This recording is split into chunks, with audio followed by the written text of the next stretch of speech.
Pernah kepikiran nggak sih nilai 85 di sekolah A itu beneran sama nilainya dengan 85 di sekolah B? Nah, pertanyaan simple tapi penting inilah yang coba dijawab oleh sebuah sistem tes baru di Indonesia. Namanya Tes Kemampuan Akademik atau TKA. Mau Anda itu siswa, orang tua, atau guru, ini penting buat kita semua, jadi yuk kita bedah bareng-bareng apa sih sebetulnya TKA ini? Oke, jadi dalam beberapa menit ke depan, kita bakal ngebahas 5 hal utama. Kita mulai dari akarnya dulu, yaitu soal keadilan.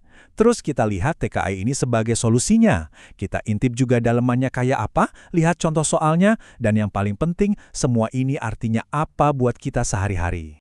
Jadi, kenapa sih tes standar baru ini perlu banget? Akar masalahnya tuh sebenarnya simple, tapi krusial banget, yaitu soal keadilan. Tepatnya, keadilan pas kita ngebandingin nilai dari sekolah-sekolah yang beda. Coba deh, kita pikirin bareng-bareng. Kalau ada satu murid dapat nilai 85 di sekolah A, dan murid lain dapat nilai 85 juga di sekolah B, apa itu artinya kemampuan mereka benar-benar setara? Jawabannya, belum tentu. Nah, ini dia inti masalahnya. Bayangin aja ada dua pendaki gunung. Yang satu daki gunung yang curam banget, satunya lagi cuma naik Bukit Landai. Dua-duanya dapat medali yang sama pas nyampe puncak. Itulah yang terjadi sama nilai. Sekolah dengan standar yang tinggi, ibarat gunung curam, mungkin ngasih nilai 85 untuk pemahaman yang dalam banget. Sementara sekolah lain yang standarnya lebih longgar, si Bukit Landai tadi, bisa aja ngasih nilai yang sama untuk pemahaman yang beda levelnya. Hasilnya apa? Ya, bisa jadi siswa dari sekolah yang lebih susah malah jadi dirugikan pas seleksi. Nah, buat ngatasin masalah ini, pemerintah ngenalin sebuah solusi. Tujuannya untuk menciptakan satu tolak ukur yang sama buat semua siswa. Solusinya ya lewat TKA ini. Oke, jadi TKA ini apa sih sebenarnya? Gampangnya gini, TKA ini kayak sebuah penggaris yang sama buat semua siswa di Indonesia. Tujuannya adalah ngasih laporan hasil belajar yang adil dan objektif. Kata kuncinya di sini adalah dapat dibandingkan. Jadi nilai TKA seorang siswa dari Sabang bisa langsung kita bandingin sama siswa dari Merauke. Tanpa perlu nebak-nebak lagi, wah sekolah dia standarnya gimana ya? Dan ternyata TKA ini tujuannya jauh lebih luas loh, bukan cuma buat seleksi masuk sekolah aja. Pemerintah berharap tes ini bisa jadi contoh asesmen yang bagus buat para guru. Bahkan, bisa juga dipakai buat mengakui hasil belajar dari luar sekolah formal. Kalau kita lihat gambaran besarnya, ini adalah cara pemerintah buat memetakan kualitas pendidikan di seluruh Indonesia. Nah, ini ada satu hal yang super penting buat dicatat. Tolong perhatikan ya, TKIA ini bukan syarat kelulusan. Keputusan lulus atau tidaknya seorang siswa itu 100% tetap di tangan guru dan sekolah. Jadi nggak perlu ada tuh kecemasan berlebihan soal ini. Oke, kita udah paham tujuannya. Sekarang, ayo kita bedah lebih dalam lagi. Apa aja sih yang diuji di TKA dan kayak gimana bentuk soalnya? Nah, yang diuji apa aja? Untuk tingkat SD dan SMP, TKA ini fokus ke dua fondasi utama dari semua ilmu pengetahuan.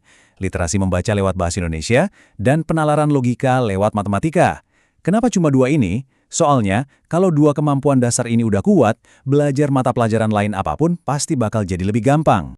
Format soalnya juga nggak cuma pilihan ganda biasa loh, ada 3 jenis utama. Pertama, yang udah kita kenal lah ya, pilih satu jawaban yang benar. Kedua, ada pilihan ganda kompleks. Nah, di sini jawabannya bisa jadi ada lebih dari satu yang benar, jadi harus teliti banget. Dan yang ketiga, pilihan ganda kategori. Di sini kita bakal dikasih beberapa pernyataan, dan tugas kita nentuin masing-masing itu benar atau salah. Jadi udah nggak bisa lagi tuh asal tebak. Oke, teori cukup, sekarang bagian paling serunya. Yuk kita lihat langsung beberapa contoh soalnya biar kita semua dapat gambaran yang lebih nyata. Pertama, kita mulai dari contoh untuk anak-anak sekolah dasar ya, dari mata pelajaran bahasa Indonesia. Coba perhatiin contoh ini. Siswa tuh nggak cuma ditanya siapa nama tokohnya atau apa yang terjadi. Pertanyaannya lebih dalam.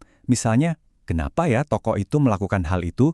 Atau kira-kira pesan tersembunyi dari cerita ini apa ya? Ini lompatan besar. Dari sekedar bisa baca, jadi benar-benar paham maknanya. Sekarang, kita pindah ke matematika SD. Ini juga bukan lagi soal hitung-hitungan biasa. Siswa dikasih grafik, terus dikasih sebuah pernyataan. Contohnya, jumlah pengunjung hari Senin itu 3/4 dari hari Rabu. Tugas mereka bukan ngitung, tapi ngecek, bener gak sih pernyataan ini kalau dilihat dari datanya? Nah, ini skill dasar banget buat mikir kritis. Begitu naik ke tingkat SMP, soalnya jadi makin aplikatif. Kayak yang kita lihat di sini nih. Konsep geometri kayak garis sejajar atau sudut-sudut itu nggak lagi ditanya di awang-awang, tapi langsung diterapin ke konteks dunia nyata. Contohnya struktur jembatan.